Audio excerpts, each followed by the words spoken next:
katsaka amin'ny fotoana rehetra.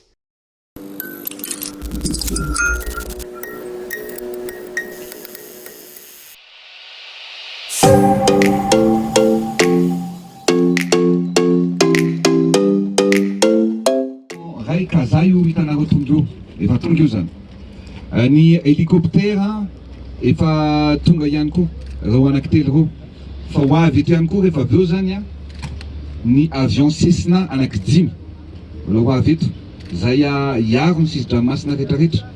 Ty roplaniny ty zany a dia ny Foloalindahy na nitafika anabakabaka no misahana ny fitantanana anazy. Fa rehefa misy ilain'ny firenena azy na mivona na resaka catastrophe naturelle, resaka cyclone na resaka misy marary amin'ny fitsaboana ihany koa amin'ny ministèren'ny fahasalamana, dia afaka mampiasa anito fiara-manidina ito avokoa.